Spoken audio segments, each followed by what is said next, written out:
এই শুনছো? এই, শুনছি। এই কি গো? বাবা, ইস কি বাজে একটা গন্ধ! দাঁড়াও, দেখছি। এই সাবধানে যেও। একটা কাপড়ের পোটলা। ইস, কি গন্ধ! কি ওটা? কে ফেললো? কি আছে গো? বুঝতে পারছি না, খুব খারাপ গন্ধ, বুঝলে? কোথা থেকে এলো? বাইরে থেকে। দেখি তো, বাইরে গিয়ে দেখি। আরে, কেউ তো নেই গিন্নি। সে কি গো? তাহলে তাহলে ওই রকম ভাবে হাসলো কে? আর ওই নোংরা জিনিসটা ফেললো কে?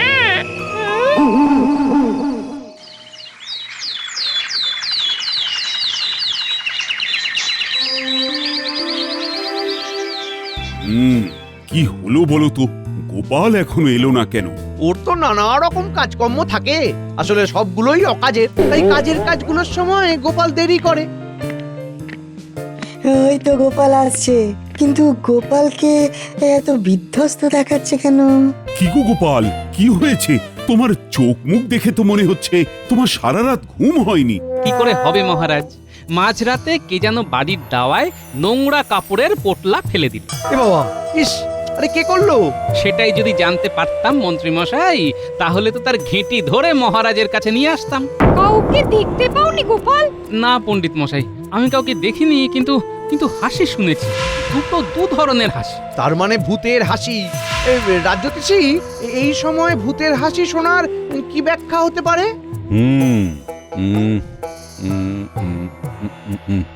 এই পিতৃপক্ষের সময় এই ধরনের উপসর্গ তো ভালো নয় গোপাল।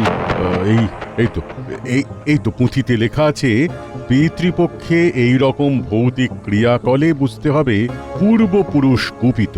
ও বাবা, ইস, কি হবে তাহলে? প্রতিকার তো আছে, আমাকে একটু দেখতে হবে। গোপাল, তুমি চিন্তা করো না, আমরা তো আছি, তোমার এই দোষকে ঠিক কাটিয়ে দেব। বাবা, মন্ত্রী মশাই যেন একটু বেশি ব্যস্ত বলে মনে হচ্ছে। এটাকে বলে উদ্ব্যস্ত। বাহ মন্ত্রী, বাহ! তোমার এই গোপালের প্রতি দরদ দেখে আমার খুব ভালো লাগছে। দরদ হবে না? কি বলছেন মহারাজ? গোপাল তো আমার সহকর্মী। এক সহকর্মী আর এক সহকর্মীর বিপদে পাশে দাঁড়াবে না মহারাজ? আহা, মন্ত্রীর কথা শুনে খুব আনন্দ পাচ্ছি। রাজ্যতীশী, কালকের মধ্যেই গোপালের প্রতিকার বার করে আনতে হবে। আমি চেষ্টা করব মহারাজ।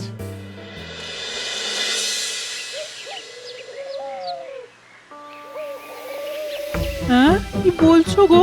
মাঝরাতে এ কি উপদ্রব! আর বলো না, কাল সারা রাত কিভাবে কেটেছে তোমাদের বলে বোঝাতে পারবো না, একদম বলে বোঝাতে পারবো না। আমরা বুঝতে পারছি, তবে এইসব ভালো না। একটা ভালো দেখে ওঝা ডাকো তো, বাড়িটাকে ভালো করে ঝাড়িয়ে নাও দেখি। কিছু তো করতেই হবে। রে বাবা, কি ভয়ানক হাসির আওয়াজ! আমার তো হাড় পাঁজরা সব হিম হয়ে যাচ্ছিল। তোমরা কাউকে দেখতে পাওনি? তোর ভূতকে কি কখনো দেখা যায় নাকি পুটি? ওরা অদৃশ্য হয়েই ওদের কাজকর্মগুলো করে। জানি না বাবা, আজ রাতে আবার কি ঘটে জানি না। মন্ত্রী মশাইয়ের উৎসাহ একটু বেশি বলে মনে হলো না? তোমার নজর এড়ায়নি দেখছি। তার মানে কি বলতে চাইছো গোপাল? মন্ত্রী মশাই ভূত ঢুকিয়ে পোড়াতে চাইছে কপাল? এত তাড়াতাড়ি সেটা কি করে বলি বলো তো? আজ রাতটা একটু ভালো করে সাহস নিয়ে জেগে থাকো। তবে রাজ্যতীশীর কথা একেবারে উড়িয়ে দেওয়া যায় না। হ্যাঁ, এই রকম কিন্তু ঘটে গোপাল। দূর দূর, সব বাজে কথা। আমি ভূতের অস্তিত্ব স্বীকার করি না। হ্যাঁ, ভূত আছে, আমিও মানি, দুরু দুরু বক্ষে। রাত্রিবেলা থাকতে পারি না কো মোটে অন্ধকার কক্ষে। ওটা তোমার মনে হচ্ছে, আমিও তো একা থাকি। ওই, আমায় তো ভূত কিছু করে না। আমিও ভূত দেখিনি, কিন্তু অন্ধকার রাতে ওই মাঝে মাঝে কেমন যেন এই ভয়ে পেয়ে যাই। গোপাল এক কাজ করো, চলো আমার বাড়ি, তোমাকে একটা মনের জোর বাড়ানোর ওষুধ দেব। এটা খেলে মনটা শান্ত আর স্থির থাকবে। হ্যাঁ, আজ কিন্তু ওই ঘুম হলে চলবে না গোপাল, আজ সজাগ থাকতে হবে। ওই ওষুধটা খেলে কিন্তু তোমার স্নায়ুগুলো সতেজ আর টান টান থাকবে। চলো বিজ্ঞানী, আজ রাতে তোমার এই ওষুধের প্রয়োজন আছে। হ্যাঁ, চলো।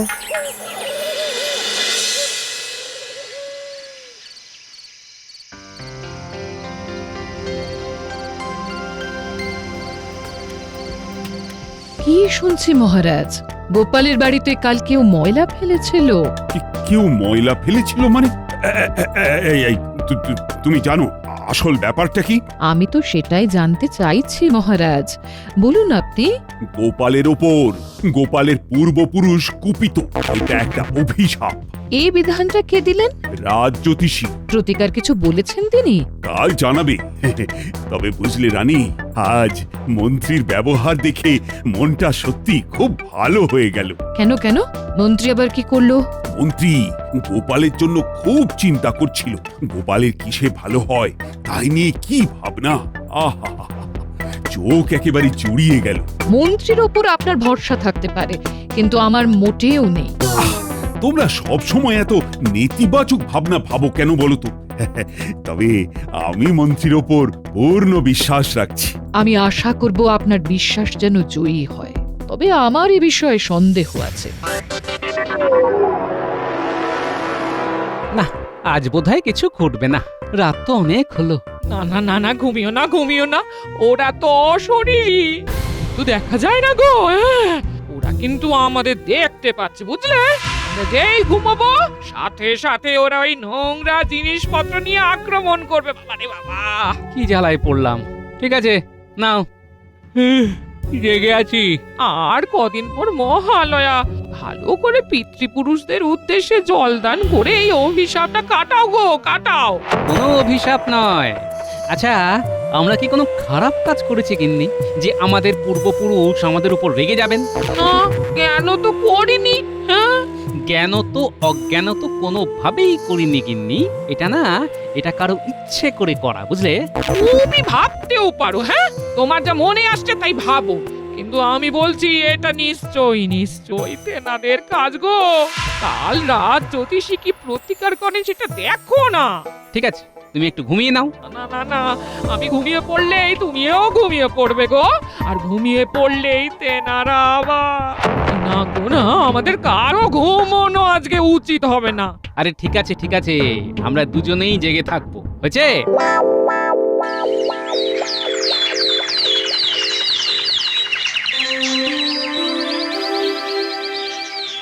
কাল সারা রাত দুজনে দু চোখের পাতা এক করতে পারিনি, কিন্তু কোথায় তেনারা? কেউ তো এলেন না। ওই তোমরা জেগেছিলে তাই আজ ঘুমিয়ে দেখো, দেখবে আবার শুরু হবে। আচ্ছা, আপনি কি করে জানলেন? তেনারা কি আপনার কানে কানে বলে গেছে মন্ত্রীমশাই? এ তোমার কেমন কথা গোপাল, যে তোমাকে সব সময় সাহায্য করছে, তোমার কথা জিজ্ঞেস করছে, তার সাথে এই রকম কথা বলা উচিত নয়। আহা মহারাজ, গোপালের এখন মাথার ঘায়ে কুকুর পাগল অবস্থা, ওকে আর ভেবে বলছে। ওই তো রাজ জ্যোতিষী এসে গেছে। বলো জ্যোতিষী, প্রতিকারের কিছু ব্যবস্থা করতে পারলে? হ্যাঁ মন্ত্রী মশাই, প্রতিকারের ব্যবস্থা হয়েছে, কিন্তু সে খুব খরচ সাপেক্ষ। মহালয়ায় পিতৃতর্পণ করতে হবে ষোড়শ উপাচারে, তারপর পংক্তি ভোজন করতে হবে, তবেই ওই দোষ কাটবে। সে তো অনেক খরচা। গোপাল, খরচার কথা ভেবো না, আরে আমি তো আছি নাকি? না মহারাজ, এ এমন এক দোষ, এখানে গোপালকে নিজের পুজোর খরচ নিজেকেই বহন করতে হবে। সর্বনাশ, এ তো গোপালের পক্ষে অসম্ভব। কিচ্ছু করার নেই, এই দোষ থেকে পরিত্রাণ পেতে গোপালকেই তো সবকিছু করতে হবে। কি মন্ত্রী, কি করা যায় বলো তো? একটা উপায় বার করতে তো হবে। একটা উপায় আছে মহারাজ। বলো শুনি।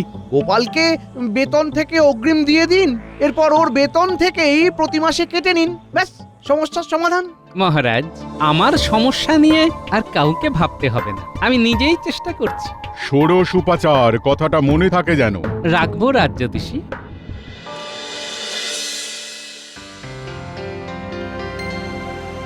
কাল রাতে আমরা দুটিতে ঠাই জেগে রইলাম, কেউ এলো না। হ্যাঁ গো দিদি, রাজ জ্যোতিষী তো কিছু প্রতিকার দেননি। আজ দেবেন বলেছেন, দেখি কি বলেন।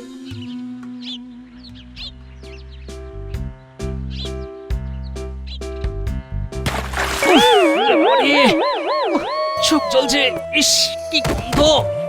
কারা যেন লাফিয়ে নামলো। উফ, চোখটা জ্বলছে বলে দেখতে পেলাম না। এই অবস্থায় বাড়ি গেলে সবাই ভয় পেয়ে যাবে। না, সামনে একটা পুকুর আছে, একটু পরিষ্কার হয়ে নি। ওই যে দেখ, বটা কাকা আর ঘটা কাকা ফাঁকা বালতি নিয়ে দৌড়চ্ছে। চল ওদের পেছন পেছন যাই। যাবি? ধর, কে হবে তার চেয়ে এখানে বল নিয়ে লোফালোফি খেলি। ঠিক বলেছিস। এই ন্যাপলা, বলটা ছোট। ঠিক আছে, এই নে, এবার লোক দেখি। ছেড়ে দে গুলটে, এটা আমি ধরবো। ওরে বাবারে, আজকে কি সব হচ্ছে! প্রথমে মাথার উপরে পাক, তারপরে তুই। তোমার মাথার উপর পাক পড়েছিল? কে ফেলেছিল? কি করে জানবো বলতো? আমার তো তখন চোখ জ্বলছিল। শুধু শুধু দুজনের ঝাঁপিয়ে পড়ার ধপ করে শব্দ কানে এলো। গোপাল দাদু, তোমার কানে শব্দ হলো যে দুজন গাছ থেকে লাফিয়ে নামলো, আর আমরা দেখলাম দুজনকে বালতি হাতে দৌড়ে যেতে। হ্যাঁ, কাদের দেখি? বটা কাকা আর ঘটা কাকা কি? বটার ঘটা, তার মানে বুঝেছি। এবার মাথা একেবারে খুলে গেছে, বুঝলি? আজ বুঝলাম কিছু পেতে হলে কিছু দিতে হয়। এখন চল। কোথায় যাব? প্রথমে যাব বিজ্ঞানীর বাড়ি। কেন? বিজ্ঞানীর বাড়ি কেন যাব? পথে যেতে যেতে তোদের সব বুঝিয়ে বলবো। চল। চলো।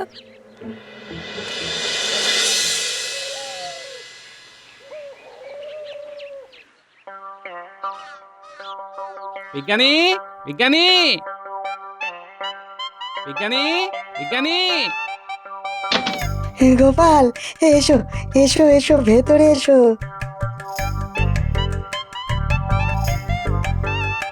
এ কি, তোমার জামা কাপড় ভিজে কেন?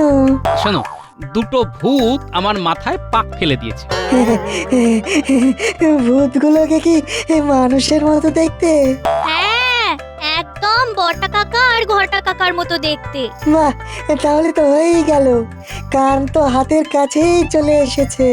এবার শুধু মাথাটাকে কায়দা করে ধরতে হবে। তাই তোমার সাহায্য দরকার বিজ্ঞানী।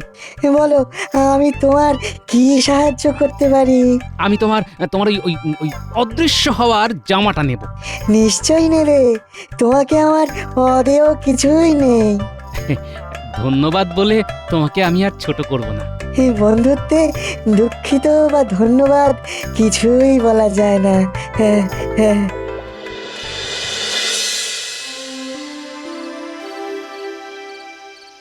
কি শুনছি মহারাজ? গোপালকে নিয়ে এসব কি হচ্ছে?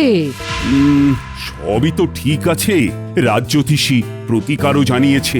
আমি সবটা জানি মহারাজ, দাসী আমাকে সব জানিয়েছে। এখানেই আমার কিছু বলার আছে। কি বলবে বলো। আমি তো আগেই বলেছি, এটা পুরো সাজানো ঘটনা। গোপালকে কেউ বিপদে ফেলতে চাইছে। না না রানী, এ তোমার ভুল ধারণা। খুব তাড়াতাড়ি এটা প্রমাণ হবে, আর গোপাল প্রমাণ করিয়ে ছাড়বে, এটা আমার বিশ্বাস। আজকে ভূতের উপর ভূতগিরি করব। ওরা আসার আগেই আমরা চলে যাব। আজ দারুণ একটা ব্যাপার হবে দিদা। আমি তো ভাবতেই পারছি না গো, ওই বটা ঘটা ভূত সেজে আমাদের ঘরে ওইসব ময়লা ফেলেছে না।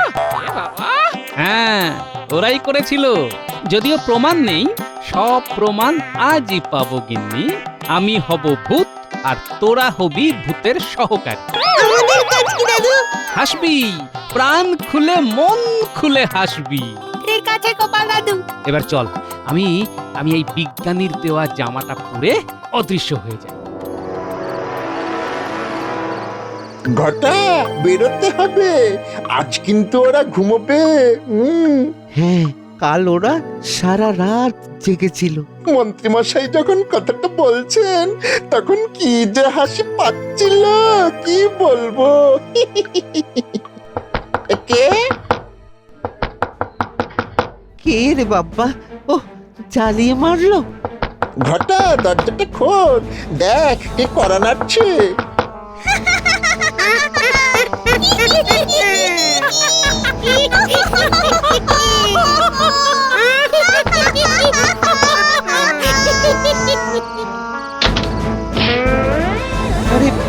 কে লাথি মারলো? আমাদের নিয়ে রসিকতা, ভূত নিয়ে রসিকতা, আবার এই পিতৃপক্ষের সময়ে। কে তুমি? তুই নয়, আমাকে আপনি বল। আমি 4000 বছরের পুরনো ভূত। ভূত! ভূত! চুপ! এবার দেখ তোদের কি করি। ওরে বাবা রে, ছেড়ে দাও, আমাদের ঘাট হয়েছে। তোদের এই গোপালের পেছনে লাগতে কে বলেছে? মন্ত্রী মশাই, মন্ত্রী মশাই, ওরে ওরে, মন্ত্রী মশাই আমাদের কপালের পেছনে লাগতে বলেছে। সত্যি এতে আমাদের কিচ্ছু করার নেই, বিশ্বাস করুন। বিশ্বাস করতে পারি একটা শর্তে। কাল রাজসভায় সকলের সামনে সব স্বীকার করতে হবে। রাজি? রাজি, রাজি রাজি রাজি রাজি রাজি।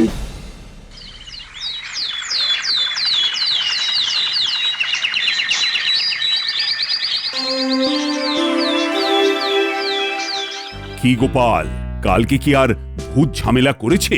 না মহারাজ, কাল বিকেলে আমার মাথায় পাক ঢেলে সেই যে পালিয়েছে, আর আমার ঘরের ত্রিসীমানায় আসেনি। খুবই লাজুক ভূত মহারাজ। লাজুক ভূত? ভূত আবার লাজুক হয় নাকি? হয় হয়, একটু পরে ভূত এসে নিজ মুখে সব দোষ স্বীকার করবে। ভূত দোষ স্বীকার করবে? কি সব বলছো? ভূত তো তোমার পূর্বপুরুষ। আমার পূর্বপুরুষদের তো খেয়ে দেয়ে কাজ নেই যে তাদের বংশের বাতি দেবার এই গোপালের ক্ষতি করবে। এই ভূতটা ঠিক ভূত নয়, বলা যেতে পারে অদ্ভুত মহারাজ। কিরকম হলো? ভূতের ব্যাপারটা কি শেষমেশ ঘেঁটে গেল নাকি? মহারাজ, এই বটা ঘটা আপনার সাথে দেখা করতে এসেছে। কি বটা ঘটা? তোমাদের কপাল ফুললো কি করে? মহারাজ, মহারাজ কাল রাতে আমাদের ভূতে ধরেছিল। সে কি কৃষ্ণনগরে কি ভূতের চাষ হচ্ছে নাকি? সে কি মার, দুজনের মাথা ধরে কি ঠোকাঠুকি। আমরা ভূতের কাছে কথা দিয়েছি, যা বলবো সত্যি বলবো। ঠিক আছে, যা বলার বলো। মহারাজ, গোপাল দাদার বাড়িতে ভূতের উপদ্রব আমরা করেছিলাম। হ্যাঁ, মানে? হ্যাঁ মহারাজ, এই সবই করেছি মন্ত্রী মশাইয়ের কথায়। মন্ত্রী মশাই আর রাজ্যোতিষী দুজনে মিলে মহালয়ার দিনে গোপাল দাদার মাথায় কাঁঠাল ভেঙে খেতে চেয়েছিল। কি? তাহলে তো রানী ঠিক কথাই বলেছে। মন্ত্রী, তোমার পেটে পেটে এই খালি কুচুটে বোনা। কিছু খুঁড়তে খুঁড়তে কেউটে বেরোলো। মন্ত্রী মশাই খুব পেঁচালো। ওর সব পেঁচ পয়জার আমি বার করছি। শোনো মন্ত্রী, যেটা করে তুমি গোপালকে বধ করতে চেয়েছিলে, সেটা তুমি আর রাজ্যোতিষী মিলে করবে। মানে? সেদিন সারা গ্রামের লোক তোমাদের নিমন্ত্রিত, সবাই সেদিন অন্ন গ্রহণ করবে, আমিও করব। আর কি কি হবে সেটাও বলে দিচ্ছি। যাক, একদিন অন্তত গিন্নিকে আর হাত পুড়িয়ে রান্না করতে হবে না। মন্ত্রী মশাই আর রাজ্যোতিষী সবার দায়িত্ব নিয়ে নিয়েছেন। আমরা শুধু যাব। আর খাবার খাবো। মহারাজ, আমি খুব দুঃখিত যে আপনার অনুমতি ছাড়া রাজসভায় প্রবেশ করলাম। না না না, কিচ্ছু অনুমতির প্রয়োজন নেই। বলো বলো, কি বলবে? মন্ত্রী মশাই আর রাজ্যোতিষী মশাইয়ের শাস্তি খুবই কম হয়েছে। ওদের অপরাধ অনুযায়ী শাস্তি খুব সামান্য। তুমি বলো, ওদের কি শাস্তি দেওয়া যায়? মহালয়া থেকে শুরু হবে, বিজয়া পর্যন্ত চলবে। গ্রামের সবাই পেট পুড়ে খাবে। রানীমা, রানীমা মরে যাব, মরে যাব। আমি অত বেতন পাই না রানীমা। এই অলক্ষণে মন্ত্রী মশাইয়ের জন্য আমার এই দশা। একেই বলে সুখে থাকতে ভূতে কিলন। কথায় আছে না, সৎসঙ্গে স্বর্গবাস, অসৎসঙ্গে সর্বনাশ। মহারাজকে এবার সবটা পরিষ্কার করে দাও। হ্যাঁ মহারাজ, বটা ঘটাকে যে ভূত মেরেছিল, সেই ভূত আসলে আমি। বিজ্ঞানীর দেওয়া অদৃশ্য হওয়ার পোশাকটা পরে বটা ঘটার ঘরে ঢুকে বটা ঘটাকে দিয়ে সত্যি কথাটা বার করে নিলাম। এই না হলে গোপাল, হ্যাঁ? কি বলেছিলাম মহারাজ, গোপাল সম্বন্ধে মিলে গেল তো? সব মিলে গেল, হ্যাঁ?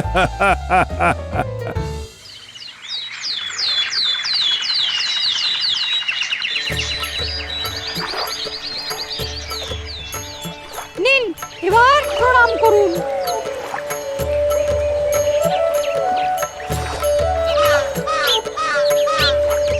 মহারাজ আপনাদের তর্পণ শেষ হলো। মন্ত্রী, জল খাবারে লুচি আর আলুর দম দিয়ে শুরু করছো তো? সাথে আর কি আছে? সাথে ভোলার দোকানের সরভাজা আমি বলে দিয়েছি 20 কেজি। 20 কেজি? কপাল, কপালের নাম গোপাল।